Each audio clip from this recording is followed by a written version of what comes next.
قائانی لێرە بوو تا هێڵە سوورەکان بکێشێت و پەیامەکەشی ڕوون بوو. قائانی بۆ بنهێنی هاتە بەغداد.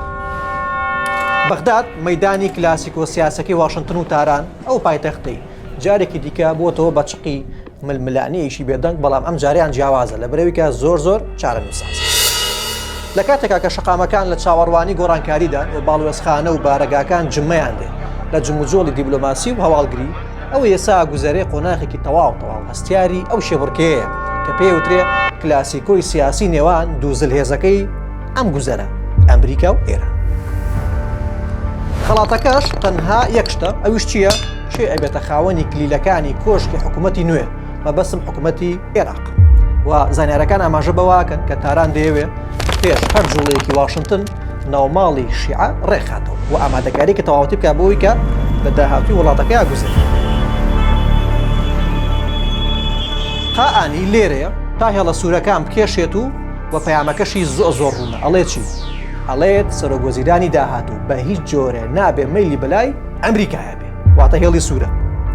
و تاران لەم لاوە دەیەوێت کە دڵنیای بێتن ئەو کەسەیە چێتە کۆشکی حکوومەتی عێراق، پارێزەری ڕێرەوە لۆجستیەکانی ئێران و باڵی چەکدارەکانی ئەو گروپانەیە کە نزیکن لە خۆی. لە بەرامبەری شاخۆ ئاشکرایە و ئەمریکا دانانی شوێک و سینەما سێری ئەم وەزعە بکات و ئاگای لە هیچ نەبێ، بەڵکو هەڵوێستی خۆی هەیە. ئەمریکا چیەکە؟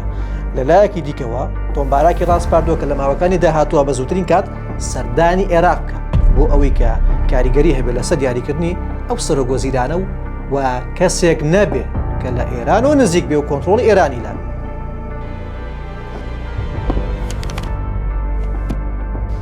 لێرەیە واشنگتن کارتی فشاری دارایی بەکارێنێت و بە ناڕاستە و خۆش بە هەمووانەڵێت کە هەر کاندیدێک ئەجێندای تاران جێبەجێکە بەخوا برا زەرەرەکەن و بە دوو جۆریش زەرەرەکەن. ئەویش یەکەمیان چییە؟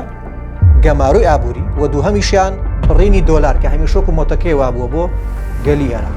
ئەوان بە دوای کەسایەتیەکە ئاگەڕێن کە بتوانێت هاوسەنگی لە نێوان چەک و دەوڵەتا دروستکە. ئەمەش بە هەموو کەسێ ناکرێت، بۆیە هەردوو لاش یانەوێت کەسێک بێکە شایستی و پلە و پۆستە بێ.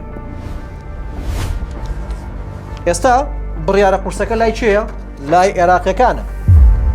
مەیلیان بۆ تاران هەبێ ئەوە مەترسی داڕمانی ئابووریان لەسەرە، ئەمەش خۆی زەرەرێکی گەورەی هەڵبەت، و مەیلیشیان بۆ واشنگتن هەبێ مەترسی پشێوی ئەمنی و فشاری گروپە چەکدارەکان حاشەیەکی گەورەیان لێ. هەر بۆیە لەم کلاسیکۆیەدا براوی ڕەهابوونی نییە، بەڵکو یەکلاکردنەوەی ئەم بارودۆخەش لە چیایە؟ تەنها لە ڕێکەوتنایە. و سەرۆکوەزیرانی داهاتووی عێراق ئەبێ ئەو کەسە بێ کە نەتاران ڤیتۆی هەبێ لەسەری و نە واشنگتنیش ترسێکی زۆری لێ هەبێ.